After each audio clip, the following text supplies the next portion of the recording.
Hello po. Ngayon po ay magluluto tayo ng sweet and sour na puti.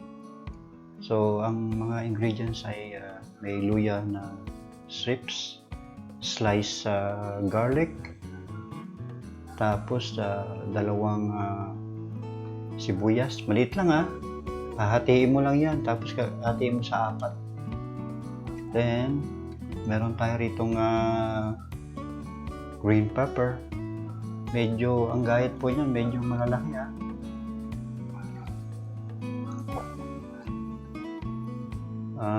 Meron din po tayo ritong kamatis na maliliit. Bali, dalawa to.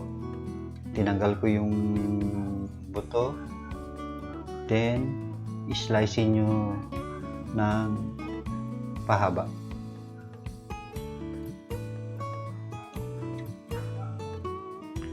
Susunod ay meron tayong carrots. Yan, strips din. Yung the rest ng mga ingredients ay mamaya makikita nyo kung ano-ano yan. So, ang pinaka-main ingredients natin ay may kasim na baboy. So, ito, pinahiwa ko na siya ng maninipis.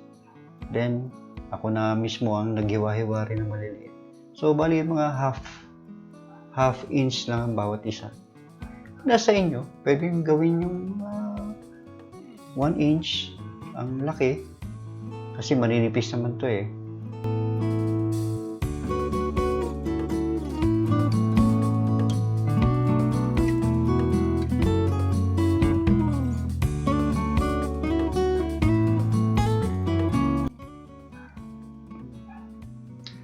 Okay, first step ay mamarinate muna natin yung ating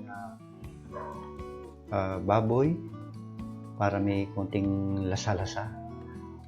So, nilagyan ko ito ng 3 kutsarang toyo. Then, sinabuyan ko siya ng paminta at konting asin. Ano lang, siguro mga kalahating kutsaritang asin lang nilagay ito. Kasi baka umalat eh. Then, halo-haluin. So, naglagay din ako ng isang pirasong itlog. So, bali ito ang magiging binder natin eh. Ito yung bali tutulong pag nilagyan na natin siya ng cornstarch.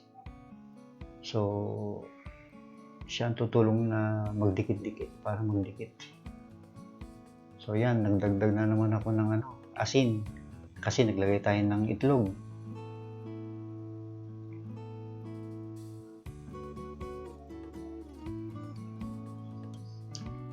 Yan, naglagay na tayo ng cornstarch. Bali, 3 kutsara. O, depende sa inyo kung gusto nyo dagdagan pa. Kasi, yun eh, para pag medyo nakita nyo na medyo parang nagkakabubo na, pwede na yon. Siya nga pala, maraming salamat po sa ating mga subscriber dyan. Kumusta po kayo? Lalo na sa mga hindi pa po naka-subscribe, sana po mag-subscribe na kayo. So, ayan nga, medyo nagbububo na. Didikit-dikit na sila. So, pwede na yan. Okay, let's go. Magluluto na tayo.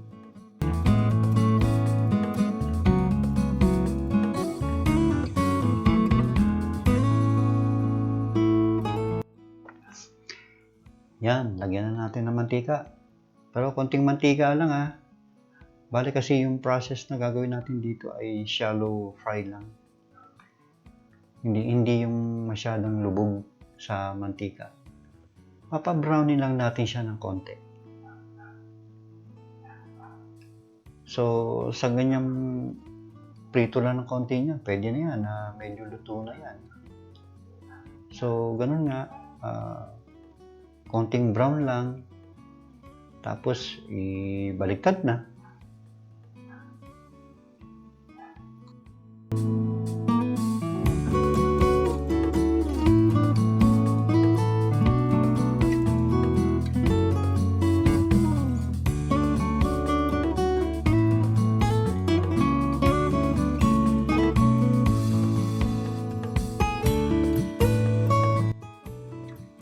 So, ayun nga, natapos na natin siyang prituhin. Ngayon,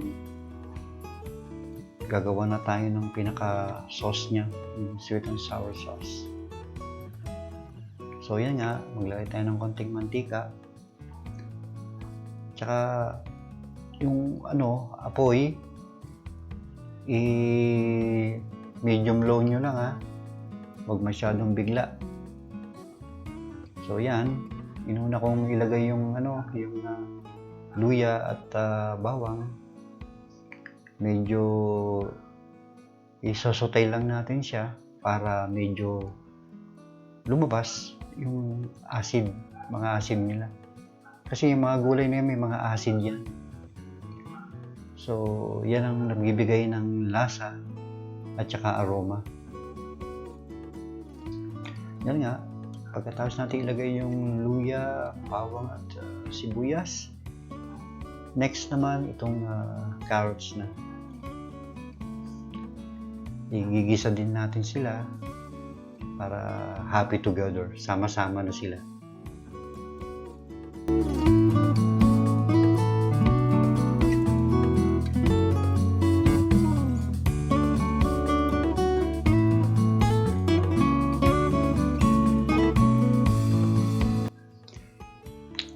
Next na ilalagay naman natin ay yung green pepper. Pwede rin kayo gumamit naman ng yung pula. Red pepper, yellow pepper, nasa sa inyo.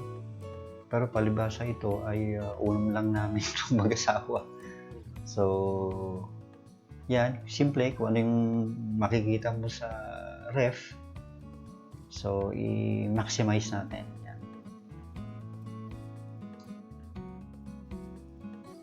So, matapos nga nating igisa yung mga gulay, so maglalagay na tayo ng suka. Bali, ang nilagay ko rito ay 3 kutsarang suka. Any suka naman, pwede naman yan. So, ang gagawin natin ay pakuluan lang natin ng konti ang suka para yung acid ay mawala ng konti. So, mga ilang minuto lang para mag-evaporate lang ng konti yung acid. So, next na gagawin mo ay yan. Maglagay ka ng 1 tasang tubig.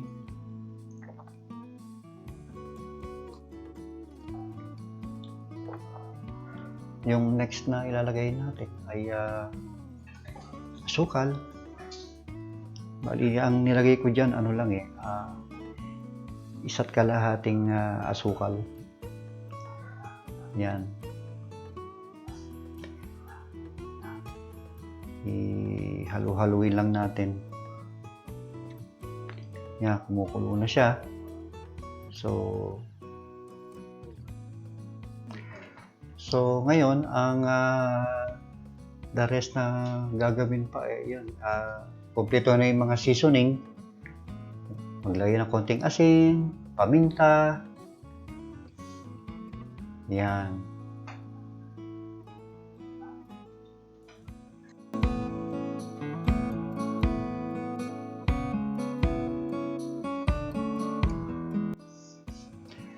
Yan, pagka medyo nag-reduce na yung liquid, yan, ilagay na natin susunod ay yung slurry natin. Ito po yung mixture ng mixture ng cornstarch at saka tubig. Alam niyo yan, pampalapot. So kung wala kayong cornstarch, pwede rin po yung harina lang.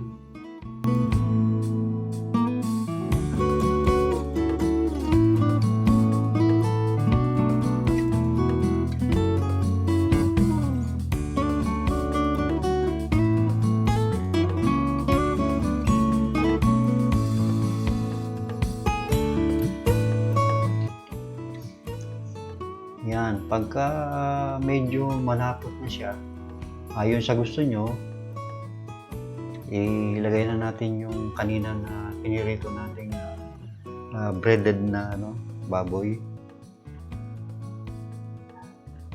Yan. Kailangan fully coated siya para yung lasa ng suka, asukal, asin ay dumikit lahat sa piniritong baboy.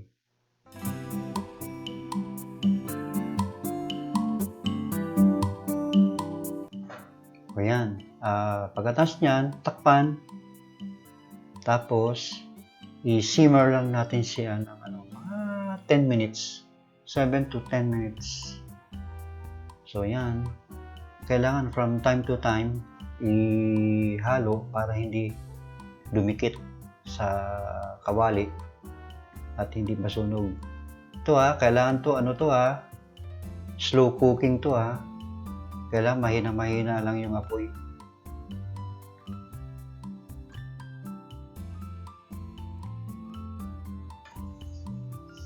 O yun na nga, after 10 minutes, buksan. Ready na yan. So, ilalagay natin ngayon yung kamatis na strips para may dagdag kulay.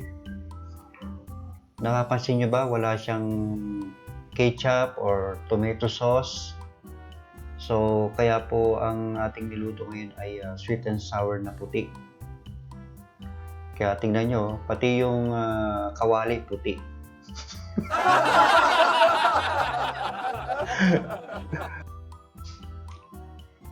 Ayan po.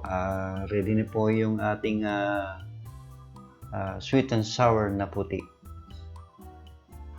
So, yan na. Enjoy!